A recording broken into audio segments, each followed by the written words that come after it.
Welcome to my channel Class Winner by Shri Shyam Books, All India #1 skill books publisher. कभी सोचा है कि अलमारी में रखे हमारे कपड़े ये सिर्फ धागे और रंग नहीं हैं, बल्कि ये एक बहुत बड़े अरबों खरबों डॉलर के उद्योग की पूरी कहानी कहते हैं। तो आज हम उसी कहानी की परतों को खोलने वाले हैं। रनवे की चकाचौंध से जरा आगे बढ़कर फैशन को एक इंडस्ट्री के तौर पर समझने की कोशिश करेंगे। अच्छा, जब भी हम फैशन का नाम सुनते हैं तो ऐसी ही कुछ शानदार तस्वीरें हमारे जहन में आती है ना। लेकिन देखिए, ये सिर्फ कपड़ों का कोई शो नहीं है। ये एक खरबों डॉलर का ग्लोबल उद्योग है जो दुनिया भर में लाखों लोगों को रोजगार देता है। तो फिर सबसे बड़ा सवाल ये उठता है कि आखिर ये पूरा का पूरा सिस्टम काम कैसे करता है। चलिए इस सफर पर आगे बढ़ते हैं। अगले कुछ मिनटों में हम इसे 4 हिस्सों में समझेंगे।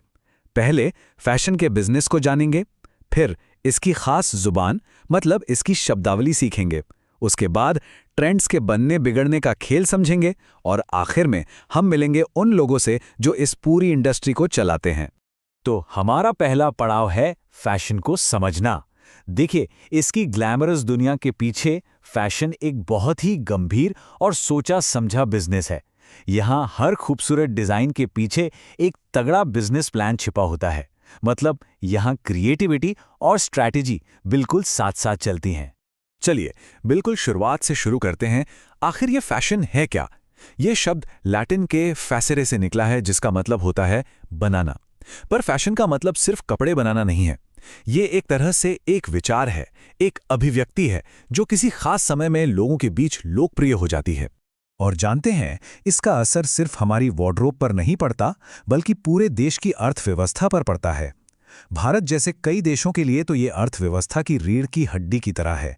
ये इंडस्ट्री रोजगार बनाती है, घरेलू व्यापार को ताकत देती है और एक्सपोर्ट के जरिए देश के लिए जरूरी विदेशी मुद्रा कमाती है। ठीक है, अब आते हैं हमारे दूसरे सेक्शन पर, फैशन की शब्दावली। देखिए, हर दुनिया की अपनी एक जुबान होती है और फैशन की दुनिया को ठीक से समझने के लिए इसके कुछ खास शब्दों को जानना बहुत जरूरी हो जाता है। फैशन की दुनिया में 2 बहुत ही महत्वपूर्ण कॉन्सेप्ट हैं। एक तरफ है ऑट कुचूर। इसे ऐसे समझिए जैसे ये किसी कलाकार की पेंटिंग हो, बिल्कुल अनोखी, सिर्फ एक इंसान के लिए, उसी के नाप के हिसाब से हाथ से तैयार की गई। वहीं दूसरी तरफ है प्रेट आ पोर्टर, यानी रेडी टू वेयर कलेक्शन। ये डिजाइन भी बेहतरीन होते हैं, लेकिन इन्हें अलग अलग साइज में बनाया जाता है ताकि ज्यादा से ज्यादा लोग इन्हें पहन सकें। अब बात करते हैं स्टाइल के जीवन चक्र की। कुछ स्टाइल तो क्लासिक्स बन जाते हैं। ये वो सदाबहार चीजें हैं जो कभी आउट ऑफ फैशन नहीं होती, जैसे एक सिंपल सफेद शर्ट। और फिर होते हैं फैड्स। ये वो ट्रेंड हैं जो किसी आंधी की तरह आते हैं और उतनी ही तेजी से चले भी जाते हैं। याद है कुछ साल पहले नियॉन रंगों का दौर? वो एक परफेक्ट फैड था। फैशन का दायरा कितना बड़ा है, ये तस्वीरें उसकी सबसे अच्छी गवाह हैं। एक तरफ मनीष अरोड़ा का एवेंट गॉड डिजाइन है, जो सारे नियमों को तोड़कर कुछ एकदम नया रचता है, और दूसरी तरफ सब्यासाची का पारंपरिक दुल्हन का जोड़ा है, जो हमारी संस्कृति की गहरी जड़ों से जुड़ा हुआ है। और मजे की बात यह है कि ये दोनों ही डिजाइनर भारतीय फैशन को दुनिया के मंच पर एक नई पहचान दे रहे हैं। तो चलिए अब फैशन के इंजन रूम में चलते हैं। ये पता लगाते हैं कि ये ट्रेंड्स आखिर बनते कैसे हैं, कौन तय करता है कि क्या इन है और क्या आउट हो चुका है। देखिए, हर स्टाइल एक सफर तय करता है, जिसे हम फैशन साइकिल कहते हैं। ये एक चक्र है। एक स्टाइल धीरे धीरे लोकप्रिय होता है, फिर वो अपनी ऊंचाई पर पहुंचता है और फिर धीरे धीरे लोगों की पसंद से उतर जाता है। याद है 70 के दशक की बेल बॉटम पैंट्स? वो इसी साइकिल का एक क्लासिक उदाहरण है। और सबसे मजेदार बात यह है कि फैशन में इतिहास अक्सर खुद को दोहराता है। सोचिए, 1920 के दशक की एक पेंटिंग 1960 के दशक में एक मशहूर ड्रेस बन गई, और वही स्टाइल 2012 में फिर से रनवे पर लौट आया।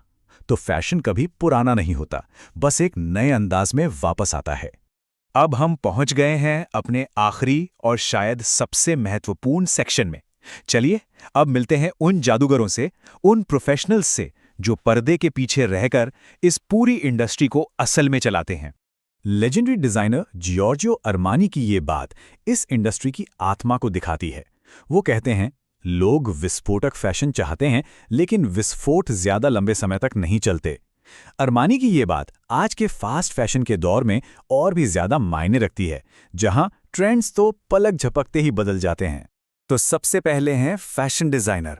ये वो कलाकार हैं जो एक ख्याल को पहले कागज पर और फिर कपड़े पर उतारते हैं।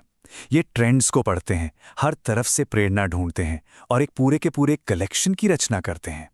फिर आते हैं फैशन टेक्नोलॉजिस्ट। कह सकते हैं कि ये डिजाइनर के सपने और हकीकत के बीच का पुल है। इनका काम ये पक्का करना है कि जो डिजाइन कागज पर सुंदर दिख रहा है वो बनने के बाद पहनने में भी उतना ही अच्छा हो, सही क्वालिटी और सही फिटिंग के साथ। और तीसरे हैं फैशन मर्चेंडाइजर। ये इस इंडस्ट्री के बिजनेस ब्रेन हैं। ये तय करते हैं कि कौन सा प्रोडक्ट बनाना है, उसकी कीमत क्या होगी और इसे बाजार में कैसे बेचा जाएगा। असल में यही लोग क्रिएटिविटी को मुनाफे में बदलते हैं। तो एक छोटे से रचनात्मक विचार से लेकर एक ग्लोबल बिजनेस तक, फैशन वाकई में एक बहुत ही जटिल और दिलचस्प चक्र है। और इसे चलाने के लिए कॉन्सेप्ट, कंज्यूमर और इन जैसे कई कुशल प्रोफेशनल्स की एक साथ जरूरत होती है। तो अगली बार जब कोई अपने लिए कपड़े चुने तो शायद ये सोचने वाली बात होगी, क्या ये सिर्फ एक पोशाक चुनना है या उस बहुत बड़े चक्र का हिस्सा बनना है जो कला, व्यवसाय और हमारी संस्कृति इन सबको एक साथ बुनता है। Thanks for watching. Don't forget to like, comment, share, subscribe.